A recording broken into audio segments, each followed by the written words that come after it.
Tayo po ay sandaling manalangin muli. Kaming dakilang Diyos ay nagpapasalamat na kayo yung patuloy na gumagawa sa kalagitnaan namin. Salamat na patuloy kang magtuturo sa bawat isa sa amin.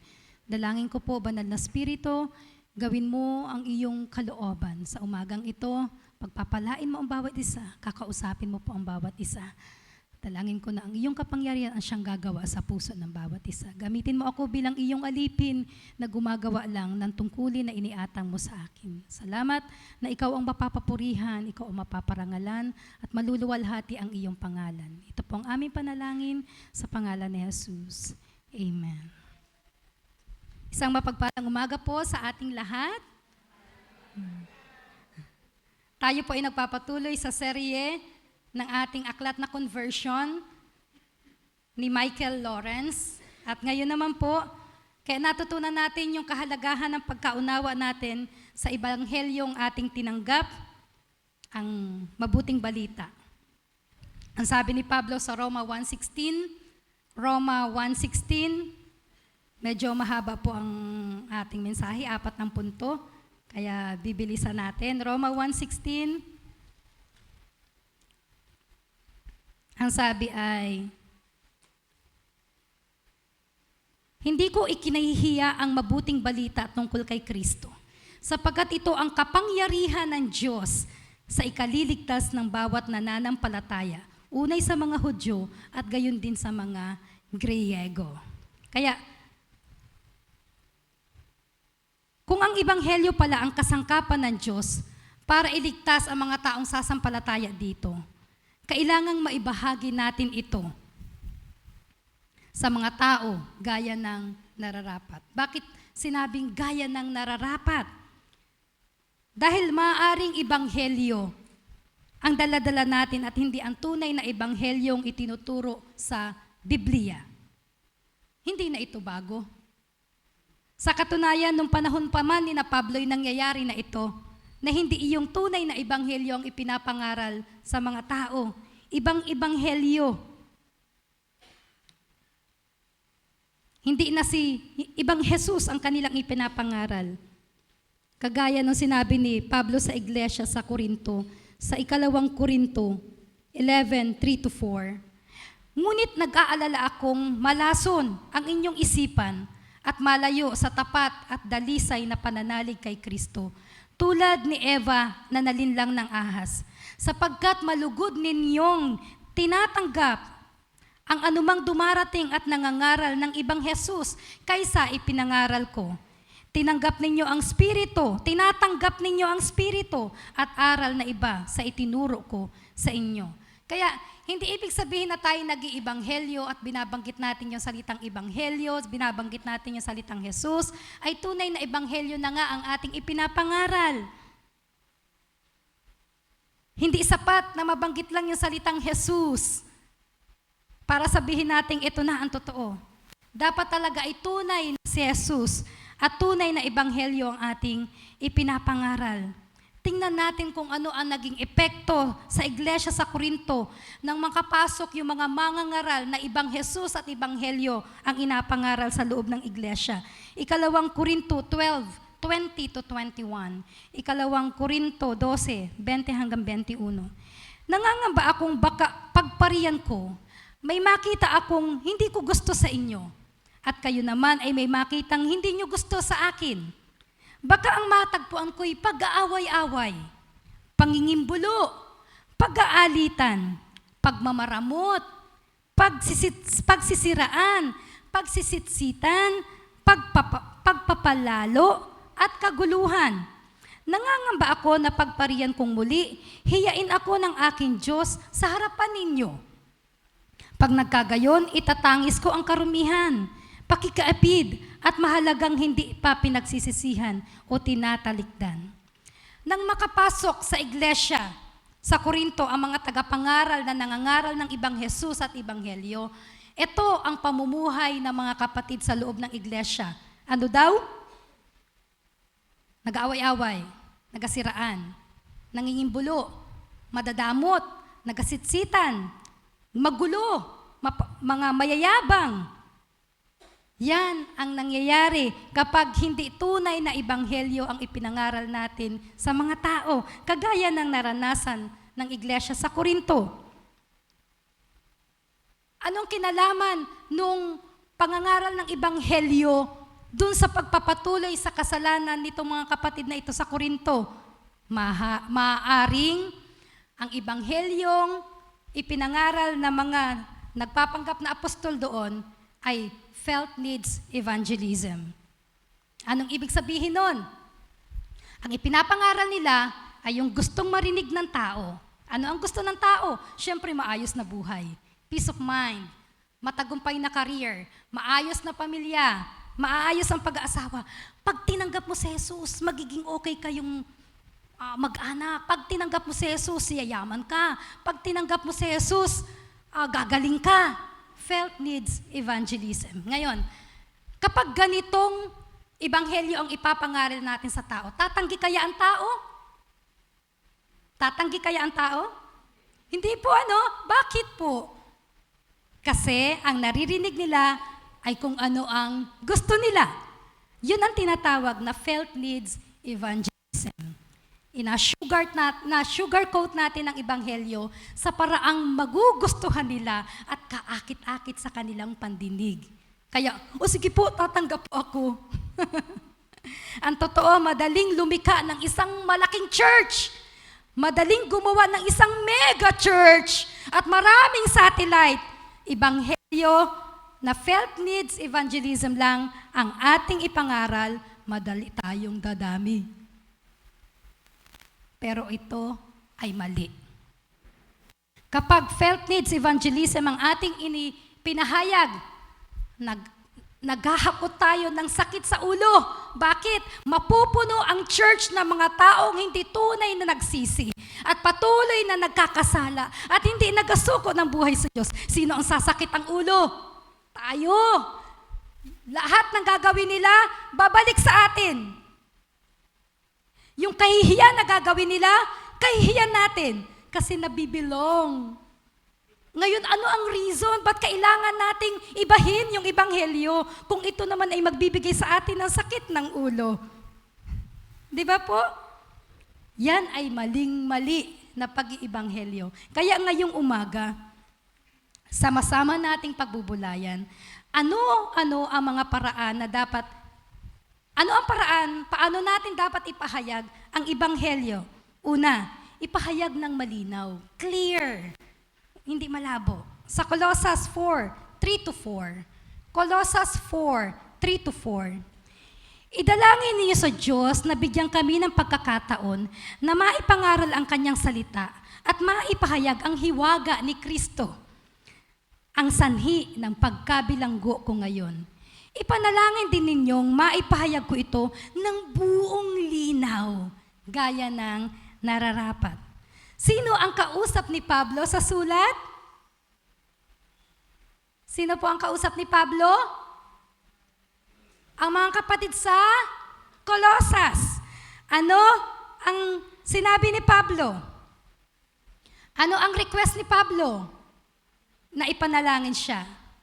Ngayon, ano ang ipinapahawatig ni Pablo sa paghingi niya ng panalangin sa mga kapatid sa kanyang pagpapahayag ng ebanghelyo?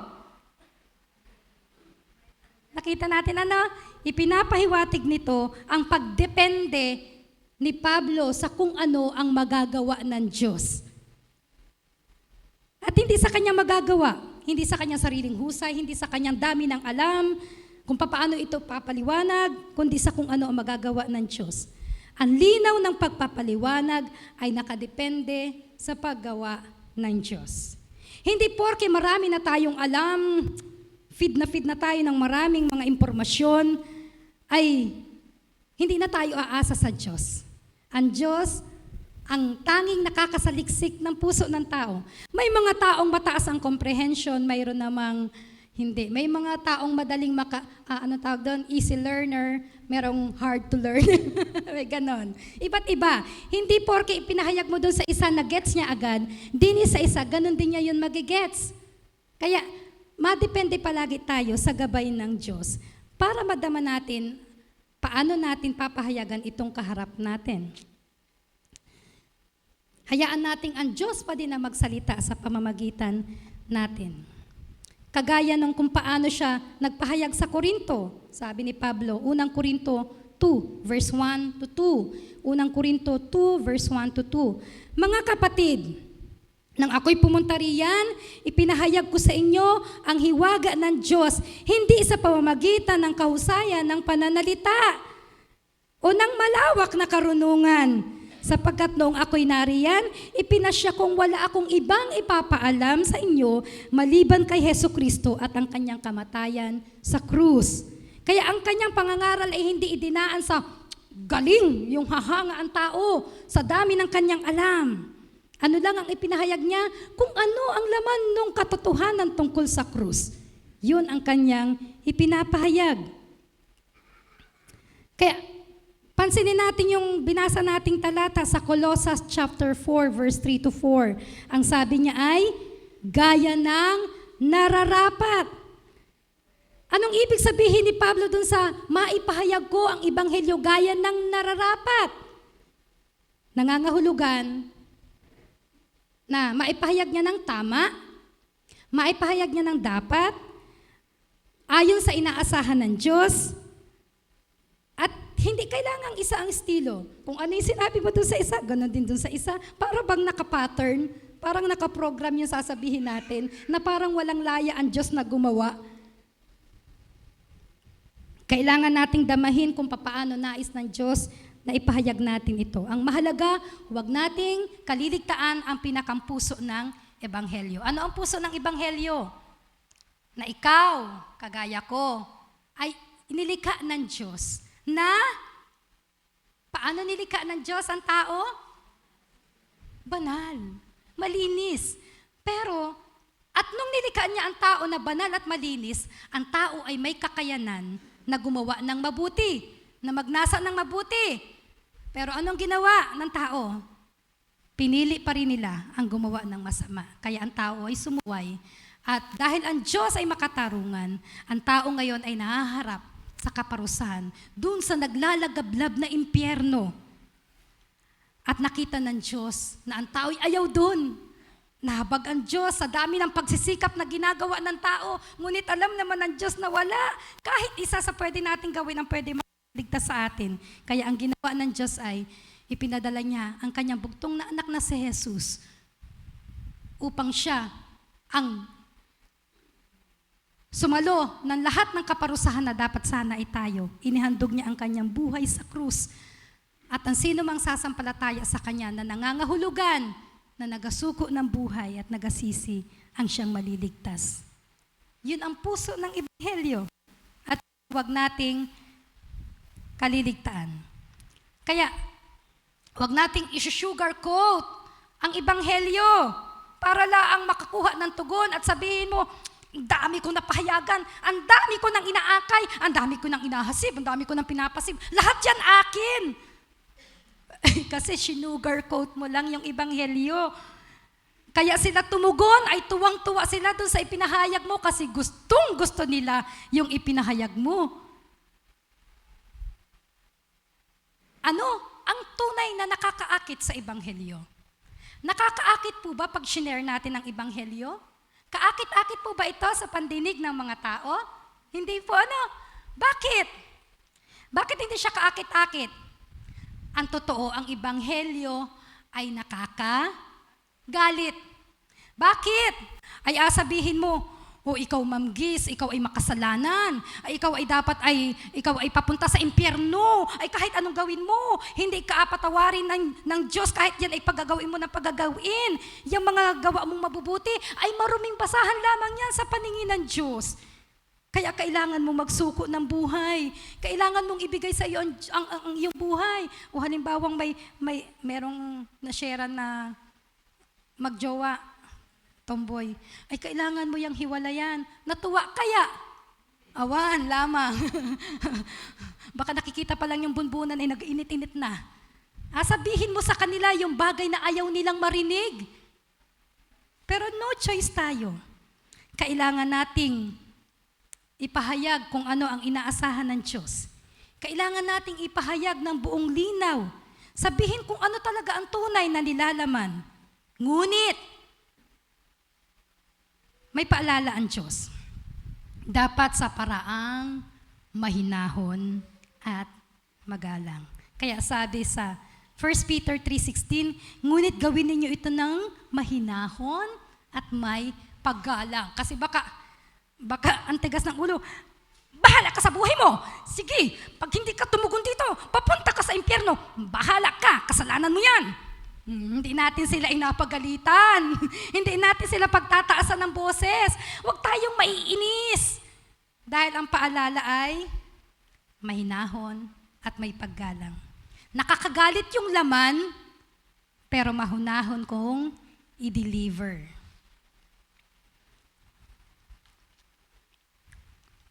Kaya sinabi din ni Pablo sa 2 Korinto 4 verse 2, 2 Korinto 4 verse 2, tinalikuran namin ang lahat ng lihim at kahiya-hiyang gawain.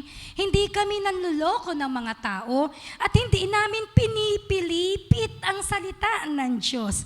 Sa halip, hayagan naming ipinapangaral ang katotohanan, kaya't maaari kaming suriin ninuman sa harapan ng Diyos. Yung sinabing tinalikuran ay nangangahulugan na dati niyang ginagawa, hindi na ngayon. Ano ang dating ginagawa ni Pablo? Pinipilipit niya yung salita ng Diyos. Anong ibig sabihin kapag sinabing pinipilipit? Ang inasabi mo ay kung ano yung gusto nilang marinig at hindi yung tunay na laman ng Ebanghelyo. Ang sabi ni Pablo, tinalikuran na namin yan. At anong sabi ni Pablo? Yan ay kahiya-hiyang gawain. Kapag daw hindi natin ay pinapahayag ang Ebanghelyo ng maliwanag, kung ano ang tunay na laman, ay tayo'y nakakahiya. Ang sabi ni Pablo, kahiya-hiya. Kasi sa likod ng isip natin, kailangan kong sabihin ito para siya itumugon, para mapabilang siya sa cell ko, para masabi namang may naakay ako. Oh, sa likod ng isip, ganun. Tinalikuran na daw ni Pablo yung ganong gawain.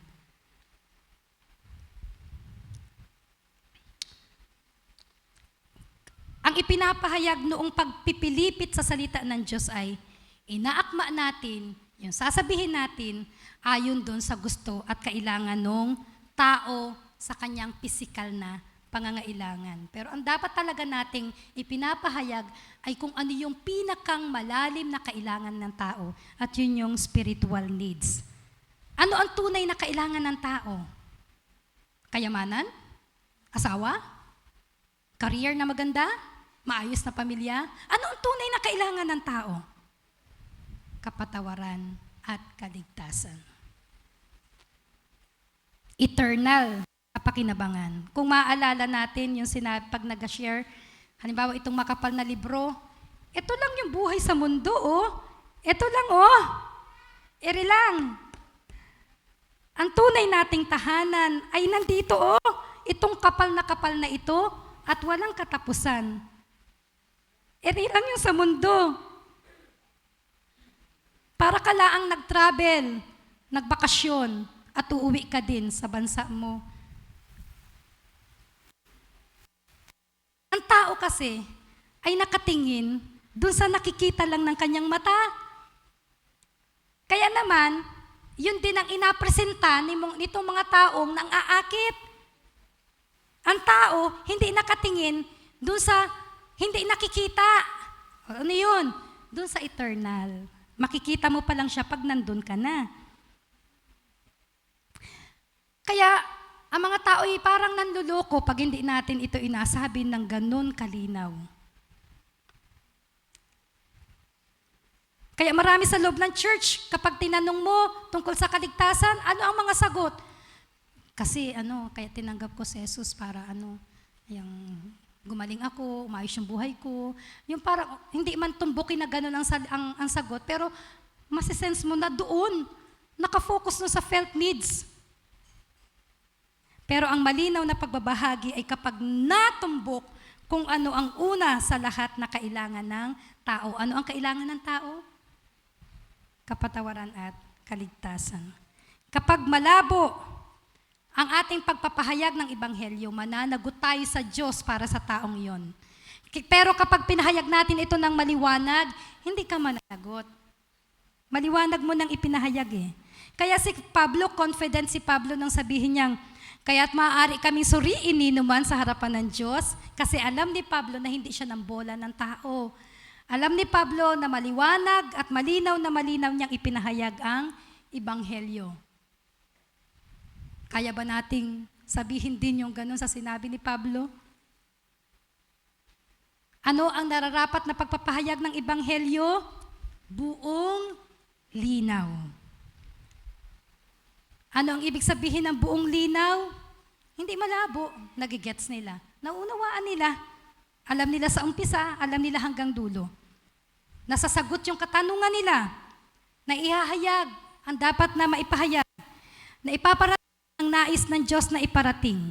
Hindi sila nalilito kasi malinaw nilang na-gets yung nais mong iparating. Ang totoo, ang Ebanghelyo ay may sariling kapangyarihan.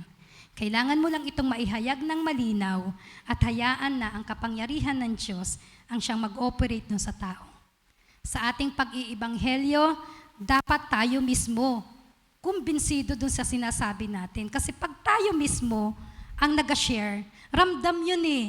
Kapag nauunawaan mo talaga yung inasabi mo, may conviction yun eh. Pero pag parang hindi mo nauunawaan, ba't parang ang gulo? Hindi ma-sense ng tao, totoo ba yung nasabi nito? Dapat ikaw mismo sa sarili mo, nauunawaan mo yun. Para may ipapahayag mo yun ng malalim at nauhugot mo mula sa puso mo. Mayroong conviction.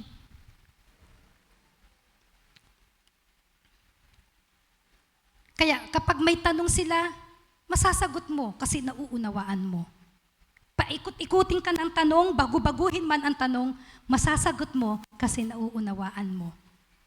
Kaya sabi ni Pablo sa 1 Peter 3:15, lagi kayong maging handa sumagot sa sino mang humihingi ng paliwanag sa inyo tungkol sa pag-asang nasa inyo.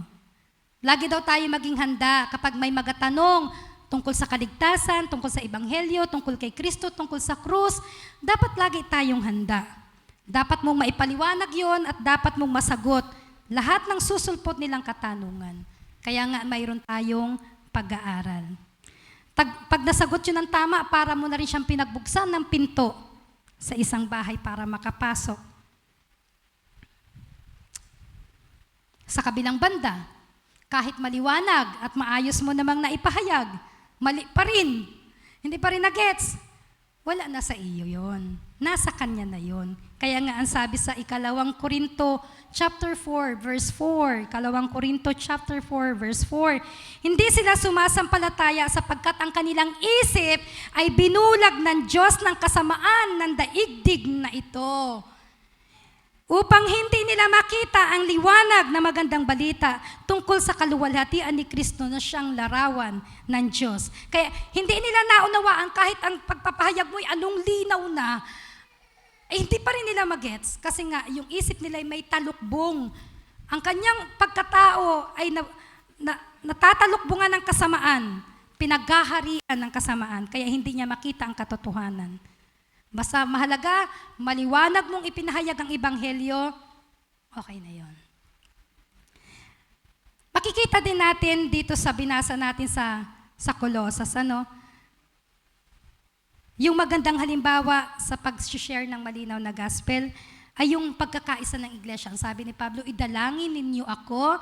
Ibig sabihin, may nag-share, may nananalangin. Hindi inapabayaan ng mga kapatid, iring isang nahayo, inapag-pray. Kaya ito'y tuwangan ng mga magkakapatid. Kaya sa maliwanag na paghahayag ng gospel, mahalaga ang pagkakaisa ng iglesia na nakadepende sa Diyos. Hindi natin lulubayan sa panalangin ng mga kapatid na humahayo. At yung humahayo ay hindi naman nagpapabaya sa kanyang kaugnayan kay Kristo. Kaya, ano ang malinaw na pagbabahagi ng Ebanghelyo? Ano ang malinaw na pagbabahagi ng Ebanghelyo? Sabihin mo kung ano ang tunay na nilalaman nito. Huwag nating isusugar. Huwag nating gagawing kaakit-akit para lang sila tumugon. Sabihin mo, ano ba talaga ang Ebanghelyo?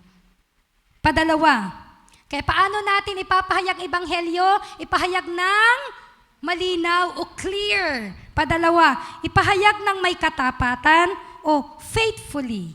Sinabi sa aklat ng conversion, dapat daw nating ipahayag ng may katapatan sa pamamagitan ng pagsasabi sa tao na isaalang-alang nila ang kahihinatnan ng pagsunod kay Kristo.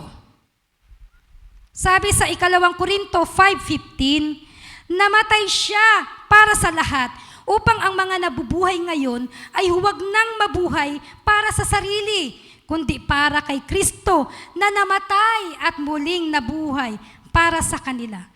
Kaya namatay si Kristo para sa lahat. Pansinin natin twice na binanggit yung salitang namatay doon sa talata. Na nagbabato ng isang kaisipang, tingni, intindihi, pakiisipin mo ito, namatay si Kristo. Bakit namatay si Kristo? Bakit ginawa ito ni Kristo? Ang kamatayan niya ay panawagan para sa lahat ng tao para munin kung ano itong ginawa ni Kristo sa krus. Bakit namatay si Jesus? Para huwag na tayong mabuhay sa sarili, kundi para lamang kay Kristo. Hindi namatay si Kristo para magpatuloy tayo dito sa mga inapaggagawa natin. Hindi namatay si Kristo para mag-enjoy tayo na mag-enjoy sa kung paano natin gustong mag-enjoy lamang dito sa mundo. Hindi siya namatay para lang doon. Yun ang cost of discipleship. Yan yung cost kung tunay nating ipapahayag ang pananampalataya kay Kristo. Ito ay humihingi ng tugon. Ano ang tugon? Na ang nabubuhay ngayon ay hindi na mabubuhay para sa sarili. Ngayon, kanino ka bumabangon? Hindi sa Nescafe. Kanino na tayo ngayon bumabangon? Para kay Kristo. Ano ang ibig sabihin nung sinabing nabubuhay para sa sarili? Ang ibig sabihin nito ay tungkol na lahat sa sarili mo. Akin, ako. Kung ano ang gusto ko, yun ang gagawin ko. Ano ang pangarap ko, yun ang susundin ko. Walang pakialaman. Ito ang gusto ko, push ko to. Yun ang tungkol. Nabubuhay ka sa iyong sarili. Ayaw mong pakialaman ka. Palaging ang concern mo ay kung ano ang gusto mo. Kaya ang ibig sabihin naman nung mamuhay para kay Kristo, mula dun sa pagiging self-centered, ay nagiging God-centered life. Mula dun sa pagiging nasusunod mo yung lagi yung gusto mo, ay alimutin mo na ang sarili mo. Ang focus mo na ngayon ay kung ano na ang gusto ni Kristo, hindi na yung gusto mo. Kung ano na ngayon ang layunin ng Diyos, yun ang iyo. Kung ano ang panukala ng Diyos, doon ka mabubuhay. Kung ano ang plano ng Diyos, doon ka mabubuhay. Kung ano ang pangarap ng Diyos, doon ka mabubuhay. Hindi sa pangarap mo, hindi sa gusto mo, hindi sa layo sa buhay. Kung ano ang gusto ng Diyos. Yan yung mga tunay na sumasampalataya kay Kristo. Inaasahang mabubuhay para lamang kay Kristo. Kaya sa paghahayag natin ng Ebanghelyo, ipaunawa natin sa tao kung ano ang ibig sabihin ng sumampalataya. At kung gaano kalaki ang hinihingi sa sinumang sasampalataya. Ano ang hinihingi? Pagsunod kay Jesus bilang pagpapakita ng iyong tunay na pananampalataya. At paano ito magagawa? Sabi sa Marcos 8:34. Marcos 8:34. Ang sino mang nagnanais sumunod sa akin ay dapat itakwil ang kanyang sarili. Pasanin ang kanyang krus at sumunod sa akin. Ano? Ano ang step by step? Paano ka makakasampalataya kay Kristo? Kailangan mo sumunod sa Kanya. Paano ka makakasunod kay Jesus? Ano ang una? kailangan mo munang itakwil ang iyong sarili. Sunod, saka mo mapapasan yung krus mo. Sunod, saka ka makakasunod kay Kristo. Kaya kung sino man ang nais na maging alagad, kailangan limutin ang sarili. Pasanin ang sariling krus. Kasi makikipasan ka pa din sa krus ng iba. At kung ano ang hinihingi, ibibigay natin. Hindi yung kung ano yung marireceive natin. Huwag aakayin sa panalangin ng pagtanggap hanggat hindi nila nauunawaan kung gaano kalaki ang hinihingi. Handa ka na bang sumampalataya? Pag sinabing, opo, nauunawaan mo ba yun? Mayroong kondisyon, mayroong hinihingi. Kailangan mong limutin ang iyong sarili. Kailangan mong itakwil ang iyong sarili. Kailangan mong isuko ang iyong buhay sa Diyos. Kung hindi siya nakakarating sa ganon, hayaan lang natin. Huwag mong akayin sa panalangin.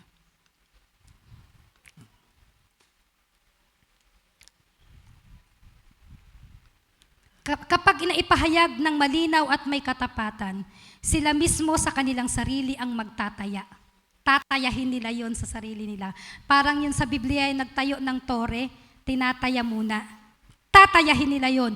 Kung malinaw at matapat mong naipahayag yung laman ng Ebanghelyo. Kapag hindi matapat na naipangaral, pagdating ng mahihirap na sitwasyon, yung ipinangako mo, nayayaman ka, gagaling ka, magkakaayos kayong mag-asawa, magiging matagumpay ang career mo. Pag hindi yun nangyari, umaalis sila. Kapag yung ipinangako mo sa kanya ay hindi natupad, aalis din sila. At hindi natin sila mananatiling kasama. Malabo eh. Inakit natin sila eh. Kaya, ano naman ang kahihinatnan kung hindi natin sabihin ang totoo? Magapagod lang tayo, magasayang na resources, panahon, oras. Sasakit din lang ang ulo natin. Sabihin na lang natin kung ano ang totoo. Kaya tumugon sila o hindi, wala na sa atin yung tugon. Basta ang trabaho natin, ipahayag ng malinaw at may katapatan. Kailangan talikdan ang sarili. Yan ang dapat nating ipahayag sa pag-share ng Ebanghelyo. Limutin ang sarili. Isuko ang buong buhay sa Diyos. Ibigay sa Diyos yung manibela at hayaang ang Diyos ang mag-drive ng buhay mo. Kaya sa umpisa pa lang, ito na ang kailangan nating ipakita sa Kanya. Yung bigat na hinihingi kapag sumampalataya ka kay Kristo. Ipakita na sa kanila yung cost ng pananampalataya. Yung pagsusuko ng buhay sa Diyos. Paglimot ng sarili. At doon kailangan ang kapangyarihan ng Diyos. Sapagkat yung pagsusuko ng buhay sa Diyos ang pinakang mahirap sa ating mga tao. Bakit po? Kasi tayong mga tao, sanay na tayo, na sino ang boss? Sarili. Ako ang boss. Pag inapakailman ka, natutuwa ka? Hindi. Kapag may gustong-gusto ka at ginawa mo at may nag-rebuke sa'yo, matutuwa ka? Hindi. Kaya yun ang pinakang mahirap sa tao, yung isuko ang buhay. Kasi sanay tayo na tayo ang boss ng buhay natin. Walang makikialam, buhay ko to. May katwiran pa nga eh, hanggat wala akong tinatapakang tao, walang pakialaman dito. Sanay tayo. At yun ang mahirap sa tao. Ganon kabigat yung hihingi kung matapat nating ipahayag ang Ebanghelyo.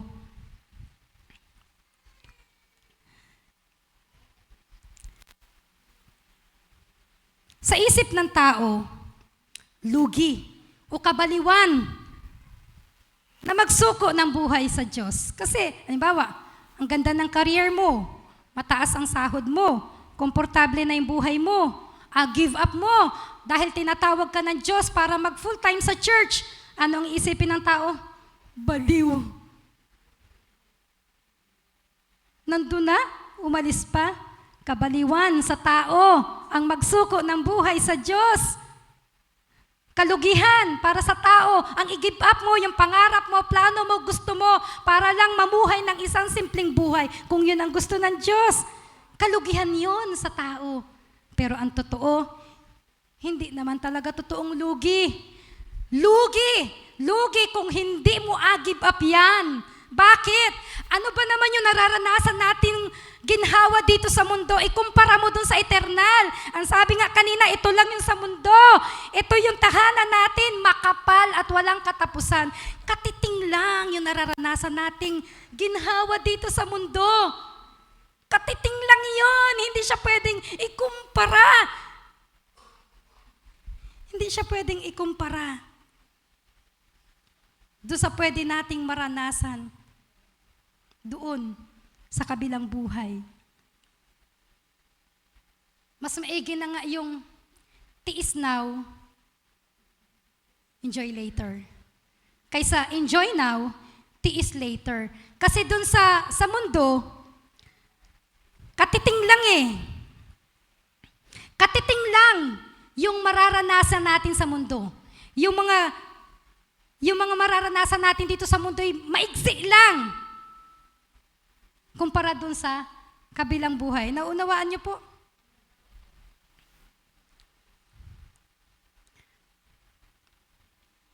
Kaya ang ibigay ang buhay sa Diyos ay waring lugi, pero hindi yun totoo.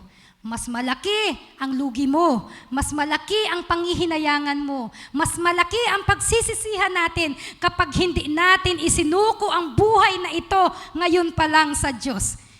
Tinatanggihan natin yung talagang may enjoy mo ng mahaba at panghabang panahon, yung nasa eternal.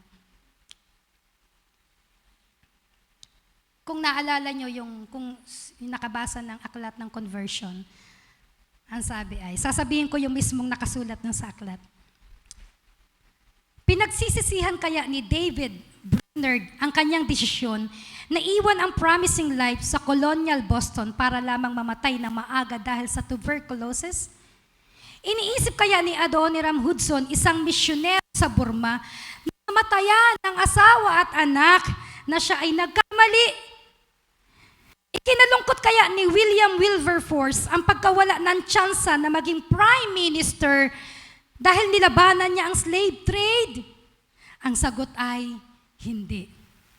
Yung mga taong nagsuko ng buhay sa Diyos, kagaya ni Pablo, hindi sila nagsisisi. Sabi sa 2 Korinto 4:17, ang bahagya at panandaliang kapighati ang dinaranas namin ngayon ay magbubunga ng kagalakang walang hanggan at walang katulad. Kaya yung nararanasan dito, maigsi lang. Samantalang doon, walang hanggan. Yung nararanasan ditong ligaya, kunti lang, patikim lang. Samantalang doon, buhos na. Sa mga nagsuko ng buhay kay Kristo, walang hanggan at walang katumbas na kagalakan ang naghihintay sa kabilang buhay. Ang problema kasi na hindi maunawaan ng mundo, hanggat hindi inasuko ang kanyang sarili sa Diyos, hindi siya magkakamit ng buhay na walang hanggan. Yun ang hindi maunawaan ng tao. Na hanggat hindi mo give up yung sarili mo, hindi ka magkakaroon ng buhay na walang hanggan. Hindi ito isang magic formula na tinatanggap kita bilang aking Panginoon at tagapagligtas. Yay! Langit na ako. Pwede ko nang gawin lahat ng gusto ko. Hindi yun eh. Hanggat hindi mo inasuko ang buhay mo sa Diyos, wala ka nun. Hanggat inatanggi natin itong buhay natin sa Diyos, tayo makamit ng buhay. Kasi ang daan para makamit ang buhay ay mamatay muna sa sarili. Di ba yung sa binhi? Paano tutubo? Kailangan munang mamatay. And then pag tinanim mo, saka siya tutubo. Paano tayo magkakaroon ng buhay na walang hanggan? Kailangan muna nating mamatay sa ating sarili. Sabi sa Marcos 8:35, ang sino mang nagnanais na magligtas ng kanyang buhay ay mawawalan nito. Ngunit ang mawalan ng kanyang buhay alang-alang sa akin at sa magandang balita ay magkakamit nito. Ano ang ibig sabihin doon sa sinabing magligtas ng kanyang buhay? Yung mga taong ayaw sumuko sa Diyos. Yung mga taong ayaw ibigay ang buhay sa Diyos. Sila daw ang mawawalan ng buhay. Sayang, tinatanggihan yung offer na buhay na walang hanggan. Sila yung mga taong mapapahamak sa impyerno. Tiyak na parurusahan. Kaya ito ang tunay na hinihingi sa tao na dapat nating sabihin. I-surrender ang buhay sa Diyos. Ano ang malinaw na pagbabahagi ng Ebanghelyo? Ipahayag mo kung ano ang totoong laman nito. Ano ang matapat na pagbabahagi ng Ebanghelyo? Tumbukin mo gaano kalaki ang hinihingi nito.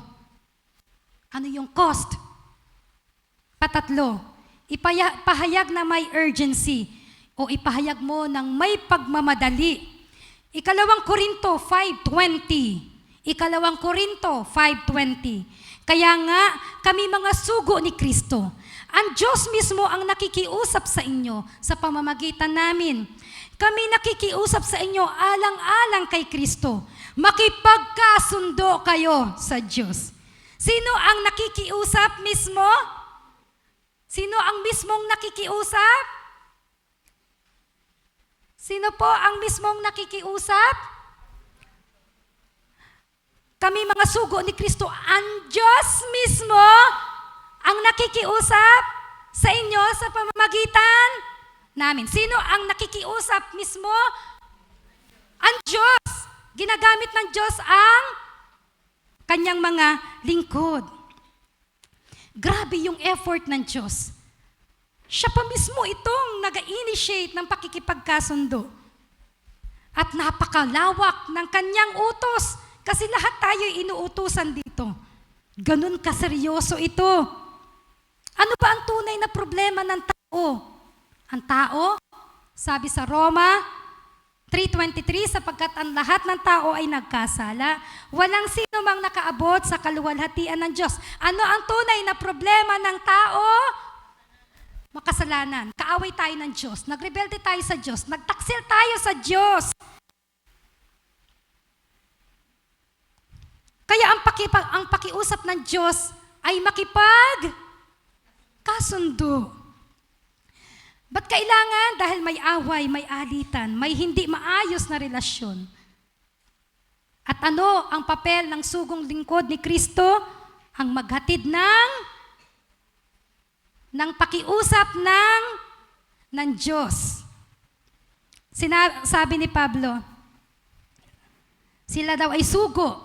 Sabi sa King James Version, ambassadors for Christ, Messiah's representatives, messenger.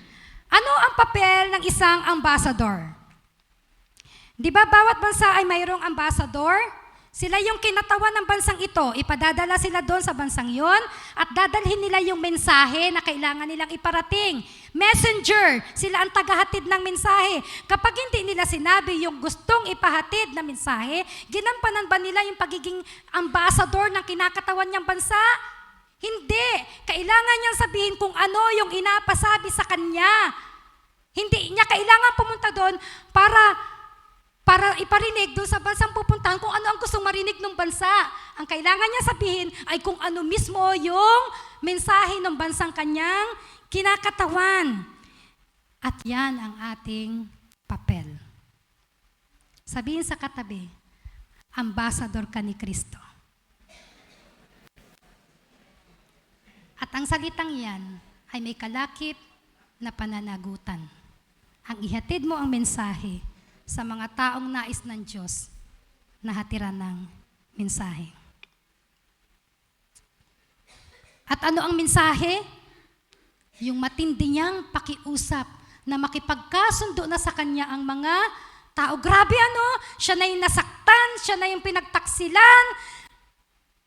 Siya pa rin yung gumagawa ng daan para makipagkasundo ang tao sa kanya. Ganyang kalaki yung habag at biyaya ng Diyos sa atin.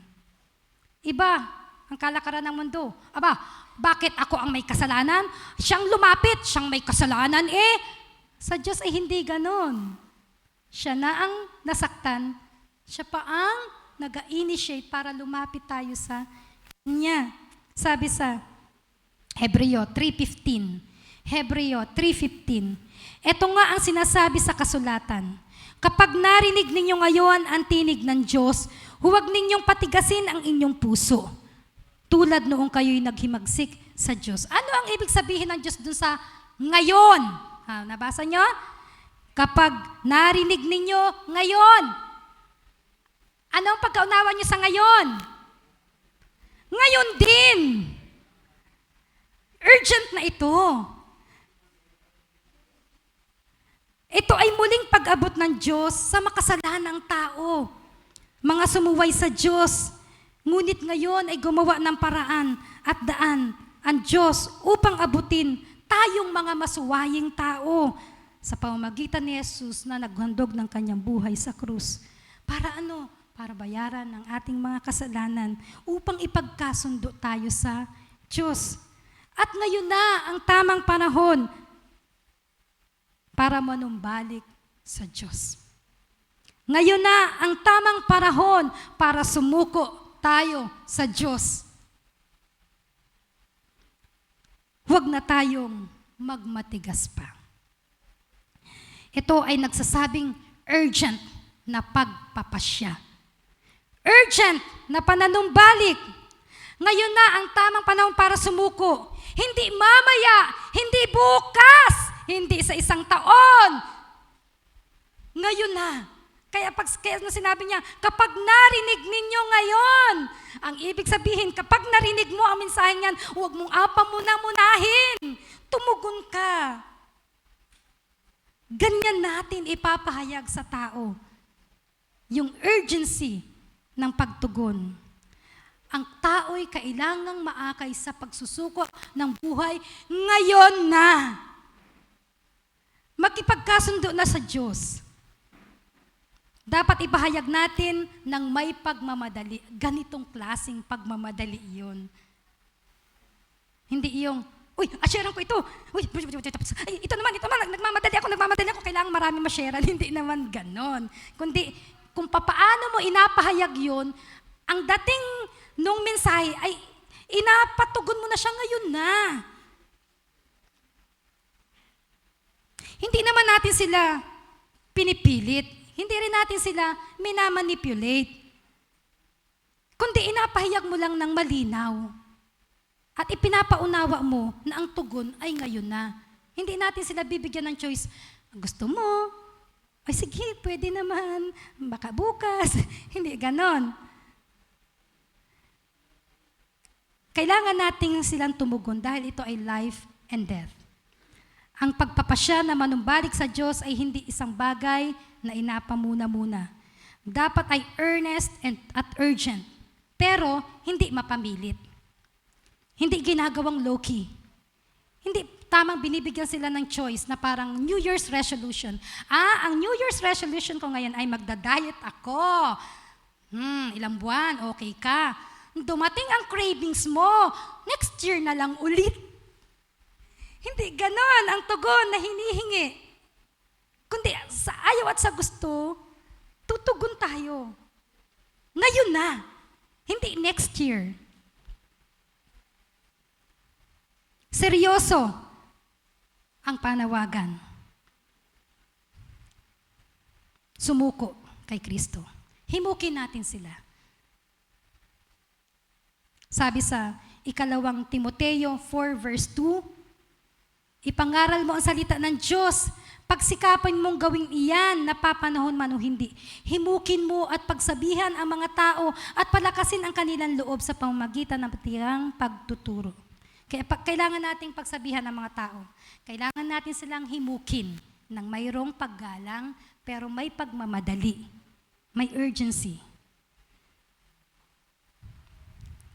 Hindi tayo mamimilit, hindi tayo magagalit, kundi sa pamamagitan ng paghimok, pakiusap, pagmamahal at pagmamalasakit. Ganito ang ipapaunawa natin sa kanila. Ganito kasaklap ang dadanasin ng tao kapag hindi isinuko ang kanyang buhay. Kaya, ano ang pagbabahagi ng may pagmamadali? Himukin sila na tumugon ngayon na.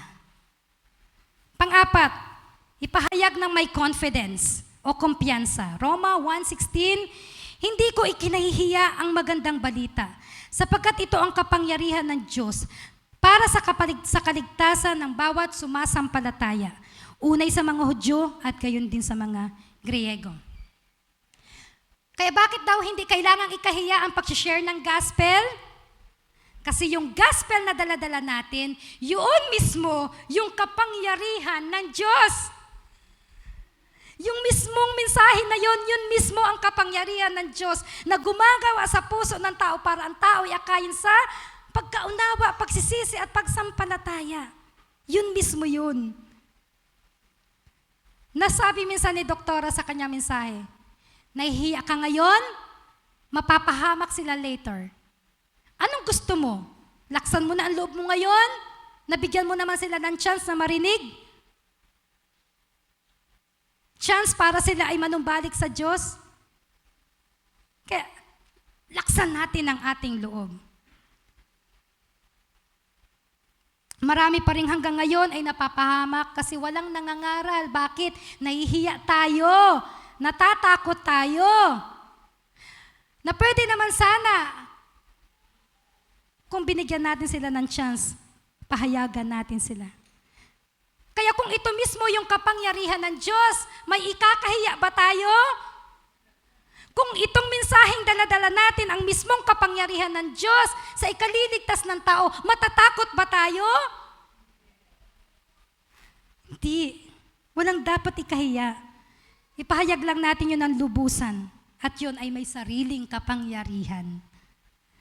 Hindi kailangan ng tulong natin. Ano lang ang kailangan natin? Gawin natin yung trabaho natin bilang ambasador ni Kristo. Ihatid natin yung mensahe ng malinaw, ng matapat, at ng may pagmamadali.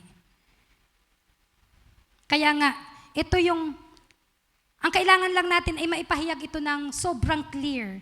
Kaya sabi ni Pablo dun sa Efeso 6:19-20, Efeso 6:19-20, ipanalangin din ninyong ako'y pagkalooban ng wastong pananalita upang buong tapang kong maipahayag ang hiwaga ng magandang balitang ito. Dahil sa magandang balitang ito, ako'y isinugo at ngayon nakabilanggo.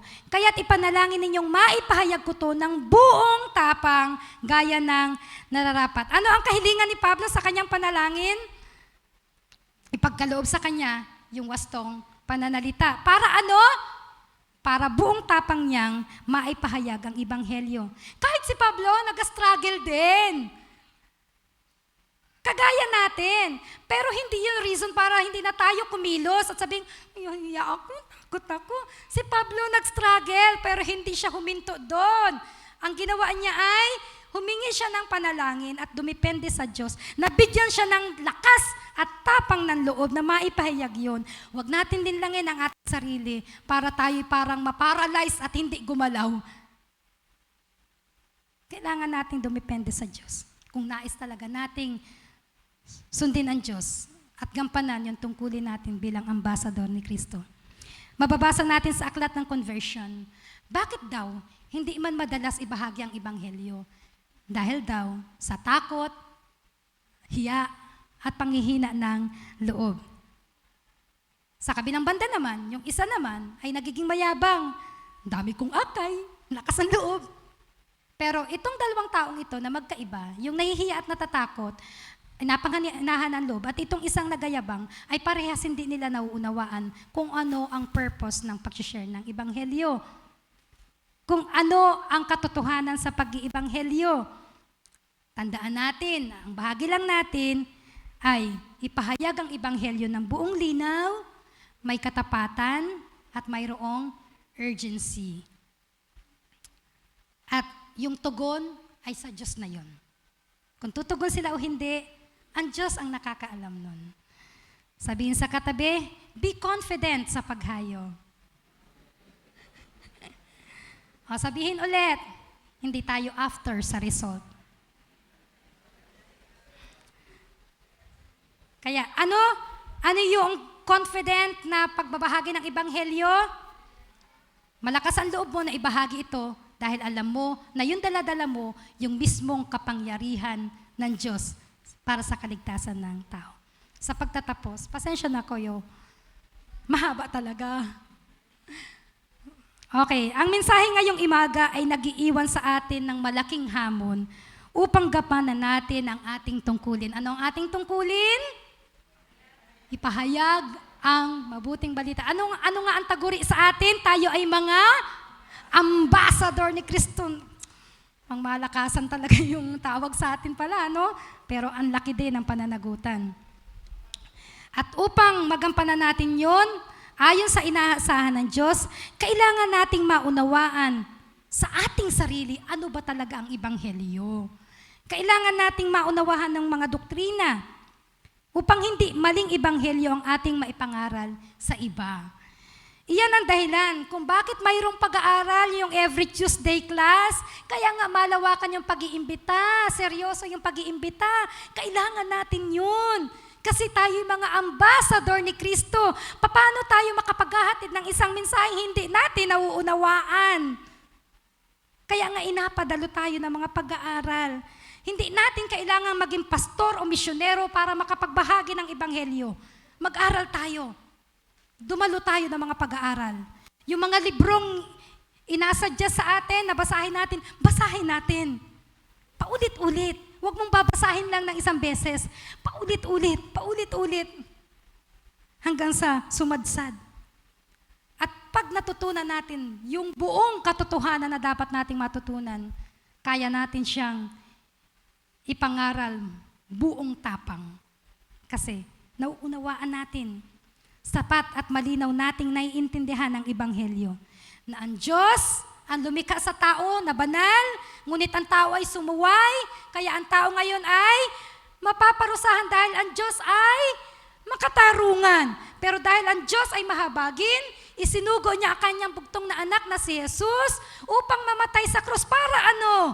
Para bayaran ang lahat ng ating kasalanan at ipagkasundo tayo sa Diyos para tayo ay sumampalataya sa Kanya. Anong ibig sabihin ng pagsampalataya? Pagtalikod sa kasalanan, pagsisisi at pagsusuko ng buhay sa Diyos. Kung nalilito ka pa rin, lumapit ka sa iyong cell leader at sa iyong pastor para sa pagsasanay. O, sumama ka sa misyon. Tara na! May misyon tayo sa Ranso at sa Bakawan. Huwag lang tayong makontento na ligtas na tayo. Kasi kung tutuusin, kung tunay na ligtas at kung totoong nauunawaan talaga natin ito, maipapahayag natin ito kasi nauunawaan natin yung Ebanghelyo. Na kailangan natin si Jesus upang ipagkasundo tayo sa Diyos dahil siya lamang ang tanging daan at paraan para ang tao ay maligtas. Itigil na natin ang pangangaral sa mga tao na kaya nila kailangan si Jesus ay para sila ay yumaman, para sila ay magkaroon ng magandang career. Itigil na natin yun. Hindi yun ang tunay na Ebanghelyo. Maaring ibigay yun, pero hindi yun ang ipinapangako ng Ebanghelyo. Sa halip, akayin natin sila sa pagsisisi, pagtalikod sa kanilang kasalanan, at pagsusuko ng buhay sa Diyos. Ihayag natin ng malinaw, ng may katapatan, may urgency, at buong tapang ang Ebanghelyo dahil tayo ay ambassador ni Kristo. Tayo po'y manalangin. Nagpapasalamat kami, Panginoon, na patuloy mo kaming tinuturuan at inihahayag sa amin ang buong katotohanan. Na kami mga lingkod mo, kami mga alipin mo, at mayroon kaming pananagutan na dalhin ang mensahe dahil kami ay mga messenger mo sa mundong ito. Banalin mo ang aming mga puso, banalin mo ang aming mga motibo na walang ibang layunin kung andun din yung layunin mo, ang ihatid sa tao, yung matindi mong pakiusap na sila'y magkipagkasundo sa iyo. Na ang mga tao'y maunawaan kanilang kasalanan at karumihan, na sila'y napapahamak at hanggat hindi nila isinusuko ang kanilang buhay sa iyo, sila'y hindi magkakamit ng buhay na walang hanggan at kahabag-habag ang kanilang dadanasin sa kabilang buhay kung papaanong wala ng chance pa na magsisi kung naroon na. Tulungan mo kami, Panginoon, na magkaroon ng tibok sa puso na may matinding kahabagan para mas sa mga taong napapahamak. Nahahayo kami, magpapahayag kami ng Ebanghelyo dahil sa udyok ng kahabagan sa mga taong napapahamak, kagaya din lang namin na inabot din ng mga tao, mga alipin mo. Gamitin mo ang buhay ng bawat isa sa amin. Kasangkapanin mo kami, Panginoon, para ang iyong mensahe ay maipahatid sa mga tao. Dahil ang kalooban mo, lahat ng tao ay mabahaginan ng iyong warning, ng iyong babala, ng mga katotohanan ito. Salamat po. Ito po ang aming panalangin sa pangalan ni Jesus. Amen.